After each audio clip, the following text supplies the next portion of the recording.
Hello student, मैं के sir. आज फिर से आप लोगों का स्वागत है मेरे YouTube channel AK variety academy में। जैसा कि आप लोग जान रहे हैं कि हम लोग अभी फिजिक्स जान रहे हैं, चैप्टर 1 प्रकाश के परावर्तन के बारे में। इसका हम लोग कल जाने थे F बराबर r/2 को सिद्ध करना अवतल और उत्तल दोनों में।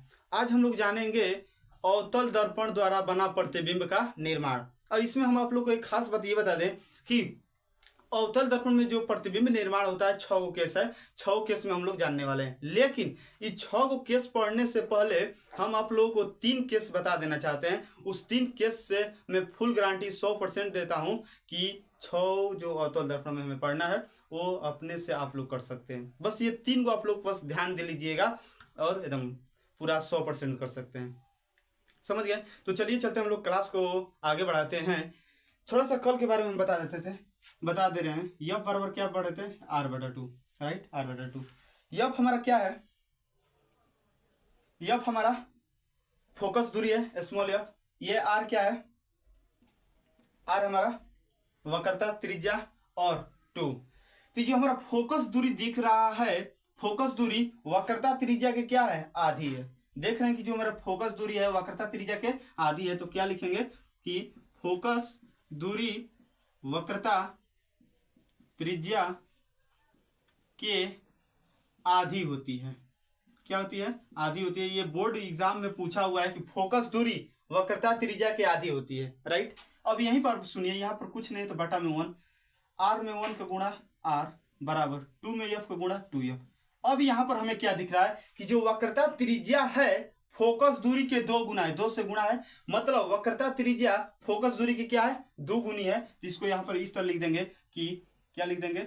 वक्रता त्रिज्या फोकस दूरी के 2 गुनी होती है, 2 गुनी होती है। समझ गए? तो मुख्य फोकस दूरी वक्रता त्रिज्या के आधी होती है और जो हमारा वक्रता त्रिज्या होती है फोकस दूरी के 2 गुनी होती है। ये नोट कर लीजिएगा, एग्जाम में पूछा हुआ ये हमारा ऑब्जेक्टिव क्वेश्चन है कि दर्पण का फोकस दूरी वक्रता त्रिज्या के होती है तो क्या होती है? आधी होती है। समझ गए? तो अब हम लोग चलते हैं, आगे बढ़ते हैं, आज की क्लास को स्टार्ट करते थे। आज की क्लास हम लोग पढ़ना है प्रतिबिंब निर्माण। अवतल दर्पण में प्रतिबिंब निर्माण हम लोग को पढ़ना है, देखिएगा अच्छे से। तो चलिए चलते हैं, हम लोग आगे बढ़ाते हैं क्लास को। क्या पढ़ना है आज हम लोग को? अवतल दर्पण द्वारा बने प्रतिबिंब का निर्माण। ये हमें आज क्या करना है? जानना है। तो चलिए अब हम लोग चलते हैं अवतल दर्पण बने प्रतिबिंब का निर्माण करते हैं। प्रतिबिंब का, अवतल दर्पण बने प्रतिबिंब का किरण आरेख लिख देते हैं, अच्छा रहेगा कि बने प्रतिबिंब का किरण आरेख बनाना है। किरण आरेख आज हम लोग क्या करने वाले हैं? जानने वाले हैं। समझिएगा क्या होता है। आज का टॉपिक यही हमारा है, समझिए। हम क्या बोले? देखिए, सबसे पहला बात ध्यान दीजिए कि किरण आरेख बनाने के लिए मैक्सिमम हमें 2 किरण की आवश्यकता होती है। किरण आरेख बनाने के लिए हमें आरेख बनाने के लिए 2 किरण को भेजेंगे। 2 किरण से हमारा प्रतिबिंब निर्माण बन सकता है। समझ गए? और दूसरा बात, इस दर्पण को, अवतल दर्पण में बने प्रतिबिंब का किरण आरेख बनाने के लिए हम आप लोग को बस 3 को बता रहे हैं महत्वपूर्ण आरेख। और 3 गो आरेख आप लोग ध्यान रखिएगा। अवतल दर्पण में हमारा 6 गो है। 6 आप लोग अपने से कर सकते हैं, समझिएगा कैसे कर सकते हैं। तो हम क्या कहेंगे? कुछ महत्वपूर्ण आरेख,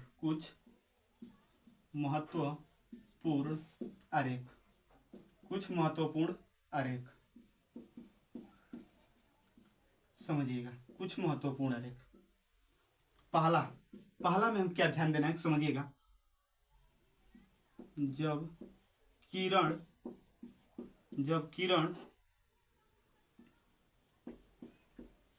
मुख्य अक्ष के समांतर आती है तो दर्पण से टकराकर मुख्य फोकस पर मिलती है। समझ गया? जब प्रकाश की किरण मुख्य अक्ष के समांतर आती है तो दर्पण से टकराकर मुख्य फोकस पर मिलती है। देखिएगा, इसको डायग्राम से हम बताते हैं। देखिएगा, ये हमारा क्या है, अवतल दर्पण, क्योंकि अवतल दर्पण में हमें सीखना है। अवतल दर्पण मतलब बाहरी का सतह कलई किया रहता है, उसे हम अवतल दर्पण कहते हैं। और जो इसके बीचों बीच एक रेखा जाती है इसे क्या कहते हैं, मुख्य अक्ष कहते हैं। ये P हो गया, ये हमारा C हो गया, ये हम बीच में क्या होता है, F हो गया। क्या कहे, जब किरण मुख्य अक्ष के समानांतर आती है, मुख्य अक्ष ये है, मुख्य अक्ष के समानांतर हमारा इस तरह किरण आ रहेगी। मुख्य अक्ष के समानांतर कहने का मतलब होता है, समांतर कहने का मतलब एक दूसरे को कभी नहीं काटेगी। समझ गए?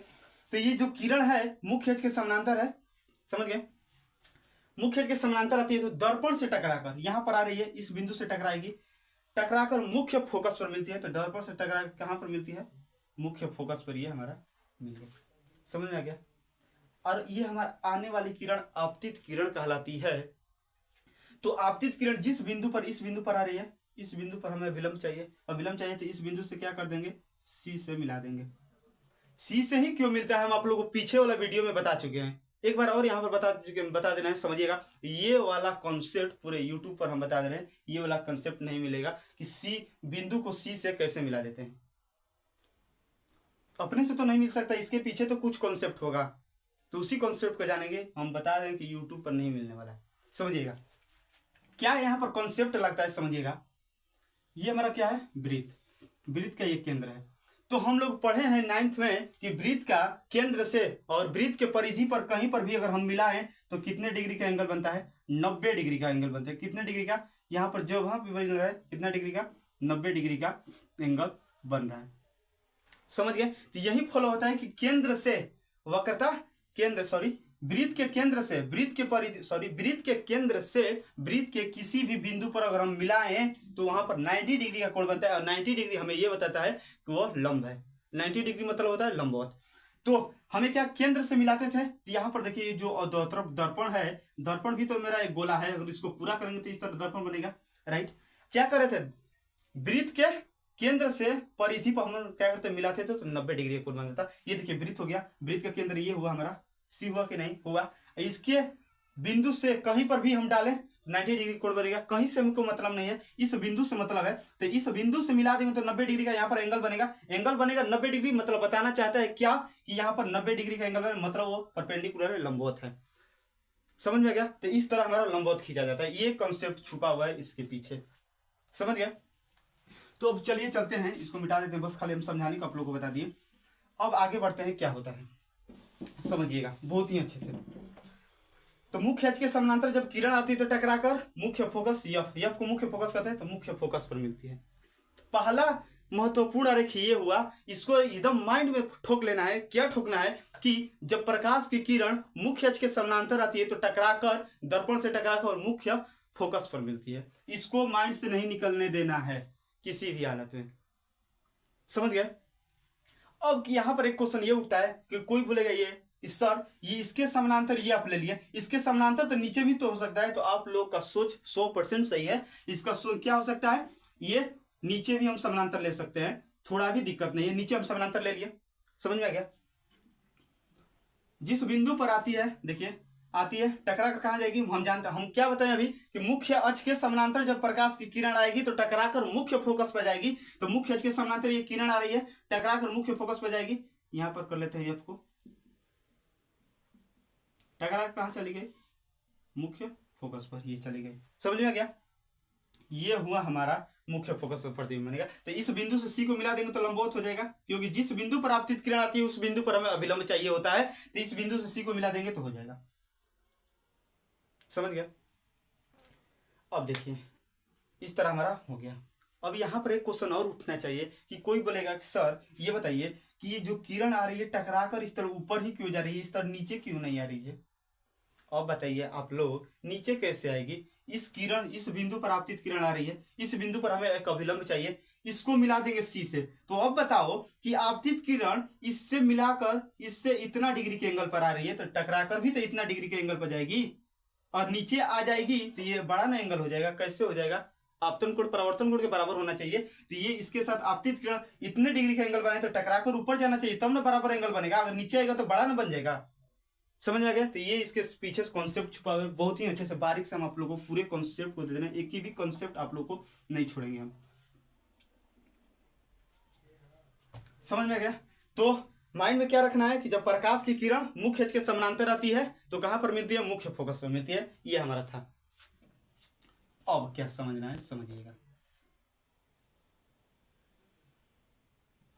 सबसे पहले इतना आप लोग क्या कीजिए, सबसे पहले इतना आप लोग स्क्रीनशॉट लीजिए। माइंड में ये रखिएगा कि जब किरण मुख्य अक्ष के समानांतर आती है तो टकराकर मुख्य फोकस पर मिलती है, मुख्य फोकस पर मिलती है। ये कॉन्सेप्ट है, इसको ध्यान में रखिएगा। इसको जल्दी से स्क्रीनशॉट लीजिए, फिर हम दूसरा का बताते हैं क्या है।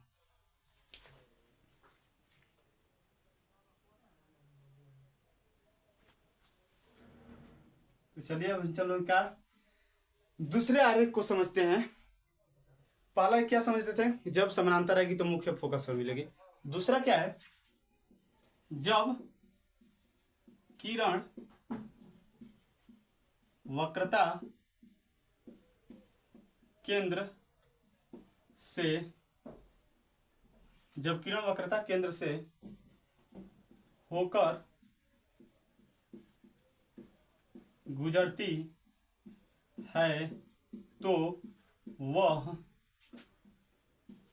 वह दर्पण से टकराकर पुनः उसी पथ पर लौट जाती है, पथ पर लौट जाती है। अब इसका क्या कहने का मतलब है कि जब किरण वक्रता केंद्र से होकर गुजरती है तो वह दर्पण से टकराकर पुनः उसी पथ पर लौट जाती है। मतलब जिस पथ से आती है, वक्रता केंद्र से आती है, हमें लिखा है कि वक्रता केंद्र से आ रही है, जब वक्रता केंद्र से आएगी तो टकराकर वक्रता केंद्र पर लौट जाएगी। मतलब जिस रास्ते से आई है उसी रास्ते पर फिर लौट जाएगी। कहने का मतलब देखिएगा आरेख से, ये हमारा क्या है? अवतल दर्पण। अंदर का भाग कलई क्या होता है? सॉरी, बाहर का बीचों बीच जाने वाले मुख्य अक्ष, ये क्या हो गया? सी, ये हमारा ये। क्वेश्चन क्या कहा है समझिए।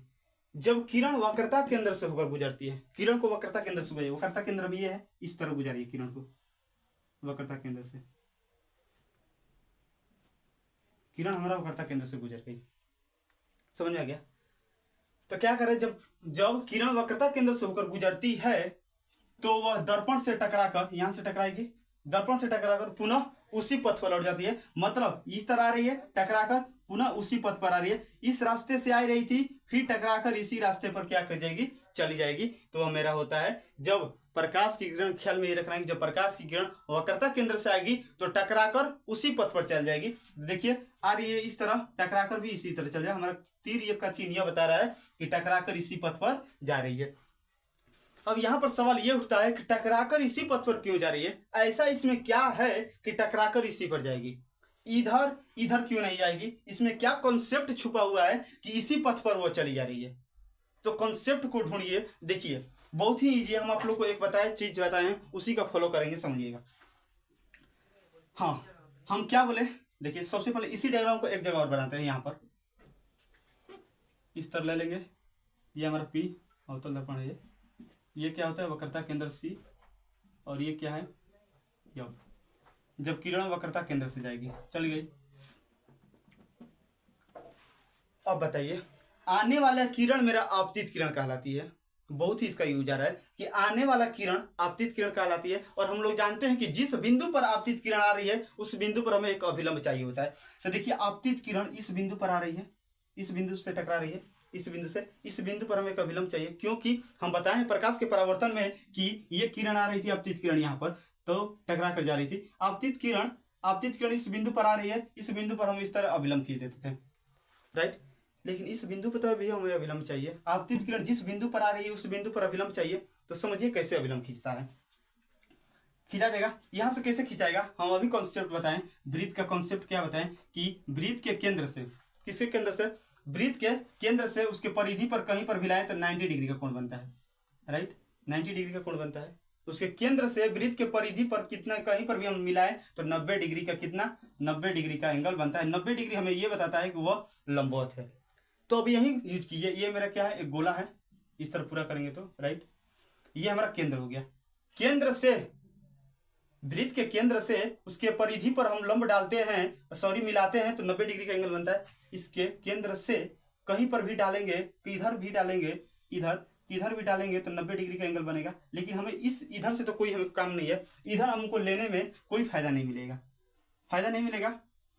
तो फायदा हमें कहाँ मिलेगा, फायदा मिलेगा हमको इस बिंदु पर, क्योंकि हमें इस बिंदु पर चाहिए, इधर बिंदु पर से हमें कोई काम नहीं है, इस बिंदु पर हमें अभिलंब चाहिए। तो कुछ नहीं करना है, इस बिंदु से, ये हमारा वक्रता केंद्र सी है, वक्रता केंद्र से उसके परिधि में मिलाएंगे तो केंद्र से अगर यहां पर हम इस तरह करें, इस तरह इस बिंदु से मिला दें तो मेरा लंबवत होगा, लंबवत होगा। हम लंबवत इसलिए थोड़ा सा हट कर बनाए हैं कि समझने के लिए, और हम लंबवत खींचे तो इसी पर हमारा लंबवत होगा, इसी पर क्या होगा, लंबवत होगा, इसी रेखा पर मेरा लंबवत होगा। और तब हम देखेंगे कि आपतित किरण और अभिलंब एक ही पर हो जा रहा है, आपतित किरण और अभिलंब एक ही पर हो जाता है तो हम क्या कहते हैं, जब दो रेखा एक दूसरे के ऊपर होती है तो मेरा 0 डिग्री का एंगल बनता है। कितने डिग्री, 0 डिग्री एंगल, मतलब आपतित किरण और अभिलंब के बीच 0 डिग्री का एंगल बन रहा है तो टकराकर भी तो जाएगी 0 डिग्री के एंगल पे, क्योंकि आपतन किरण 0 है तो परावर्तन कोण भी 0 होना चाहिए।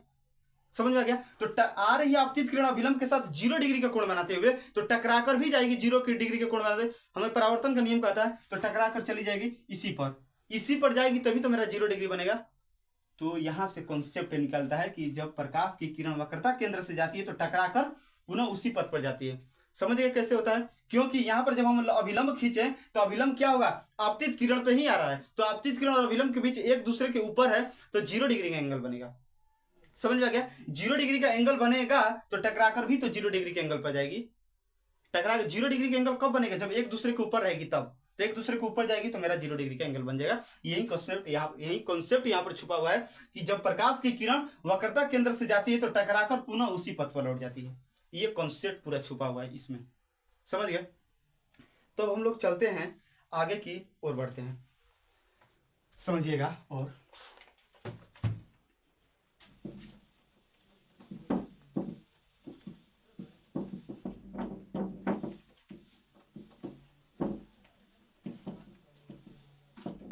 इसी पर हम कंप्लीट करा दे रहे हैं।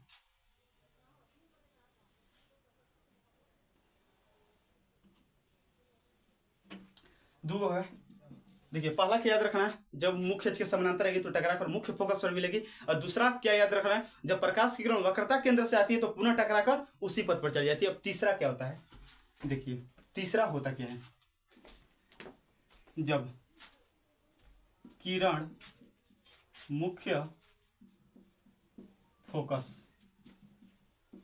फोकस से जाती है तो वह टकराकर, दर्पण से टकराकर, तो वह टकराकर मुख्य अक्ष के समांतर हो जाती है। किसके समानांतर हो जाती है, मुख्य अक्ष के समांतर हो जाती है, समानांतर हो जाती है। देखिए जब प्रकाश की किरण मुख्य अक्ष के समानांतर जाती है तो वह टकराकर मुख्य अक्ष के समानांतर हो जाती है।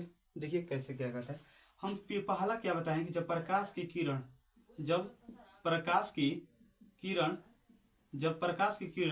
मुख्य अक्ष के समानांतर जाती है तो मुख्य फोकस से गुजरती है, राइट। जब मुख्य अक्ष के समानांतर तो मुख्य फोकस, तो इसके उल्टा भी तो हो सकता है कि जब मुख्य फोकस ले जाएगी तो समानांतर हो जाएगी। एक बार और, जब प्रकाश की किरण मुख्य अक्ष के समानांतर आ रही है तो टकराकर मुख्य फोकस पर जा रही है। तो इसका उल्टा भी तो हो सकता है कि जब प्रकाश की किरण मुख्य फोकस ले जाएगी तो टकराकर मुख्य अक्ष के समानांतर हो जाएगी। ये भी तो हो सकता है, तो यही बात कर रहा है यहाँ पर। ये हमारा अवतल दर्पण है, ये इस तरह हो गया, P है, ये क्या है, F है, ये क्या है, C है। क्या कर रहा है, जब किरण मुख्य अक्ष के समानांतर, मुख्य फोकस से होकर जाती है, ये देखिए हम क्या कर दे रहे हैं, मुख्य फोकस ले को जा रहे हैं, मुख्य फोकस से गुजार दिए, राइट। क्या करें, मुख्य फोकस से जाती है तो वो टकराकर मुख्य अक्ष के समानांतर हो जाती है। तो टकराकर किसके समानांतर हो जाएगी, मुख्य अक्ष के समानांतर। ये देख रहे हैं मुख्य अक्ष है, ये हमारा किरण है, तो मुख्य अक्ष के समानांतर किरण हो गई। तो यही बात कर रहा है कि जब प्रकाश की किरण मुख्य फोकस से होकर जाती है तो टकराकर मुख्य अक्ष के समानांतर हो जाती है। यही पूरा कॉन्सेप्ट है। इस तीनों को आप लोग बस खाली माइंड में रखिएगा। अवतल दर्पण में जो 6 केस होता है वो आप लोग अपने से बना सकते हैं। मेरा 100 to 10% गारंटी है। समझ में आ गया। तो अब हम चलते हैं अवतल दर्पण में प्रतिबिंब निर्माण के बारे में समझते हैं। 6 केस है उसके बारे में, और आप लोगों को मैं फुल गारंटी देता हूं कि आप लोग से एक भी नहीं छूटने वाला है प्रतिबिंब निर्माण। तो चलिए चलते हैं, अब आगे बढ़ते हैं, समझिएगा।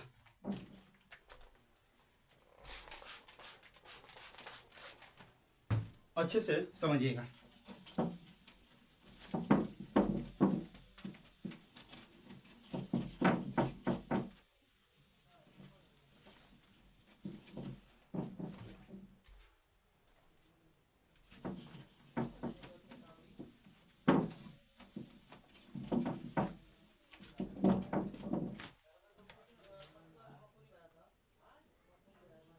पहला अवतल दर्पण में हम और लोग अवतल दर्पण पढ़ रहे हैं। तो पहला लिखेंगे जब वस्तु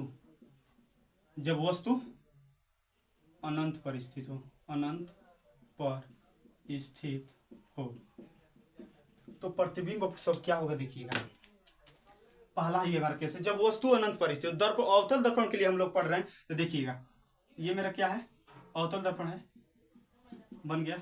ये हो गया ध्रुव P, यहाँ पर F, यहाँ पर C।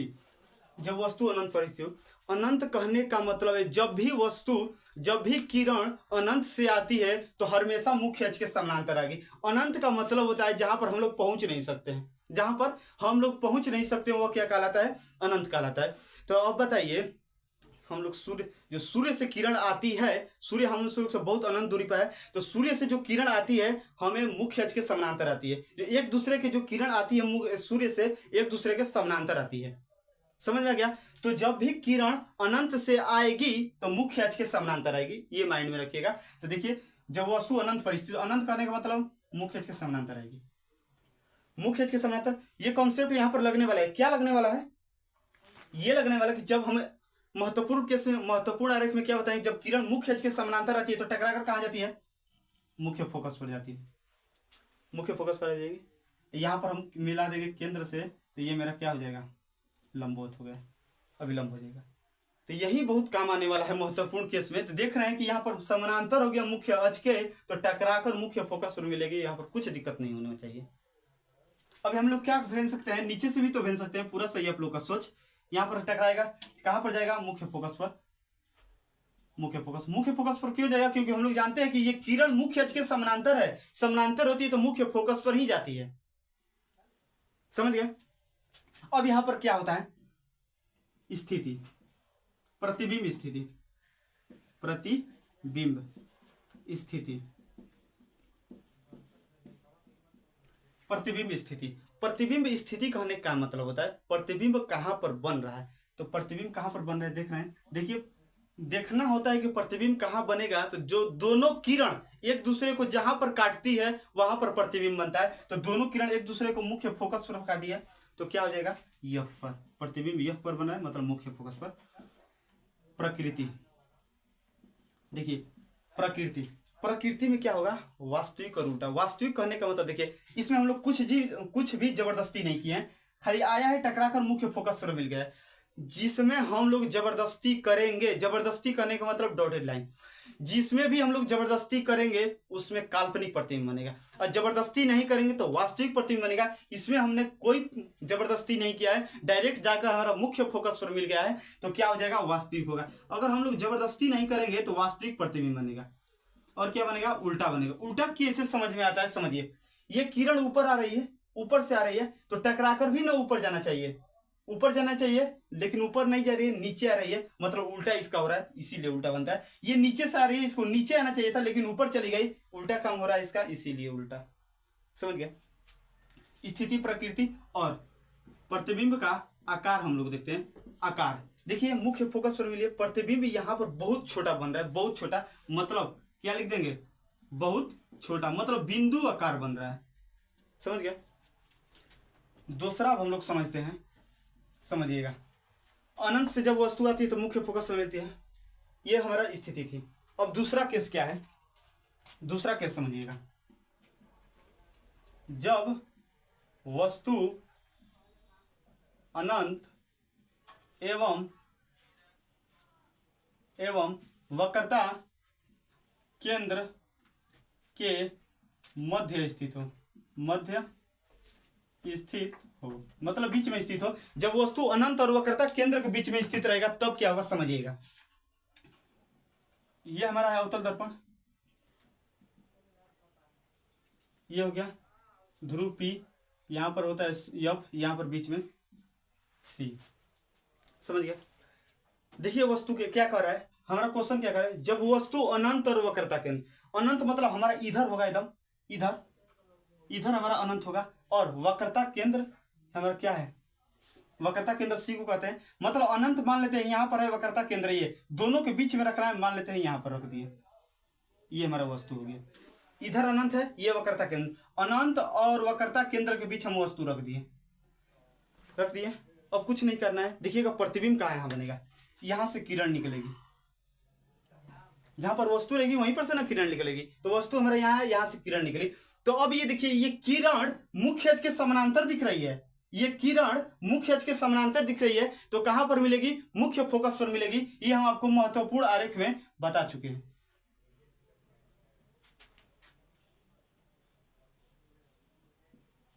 मुख्य फोकस पर मिलेगी, जब अनंत से आएगी तो मुख्य फोकस पर आएगी। हम क्या बताए थे, किरण बनाने के लिए दो की आवश्यकता होती है, दो किरण भेजेंगे तो मेरा प्रतिबिंब बन जाएगा। एगो तो भेज दिया मुख्य अक्ष के समानांतर, तो F पर मिल गया।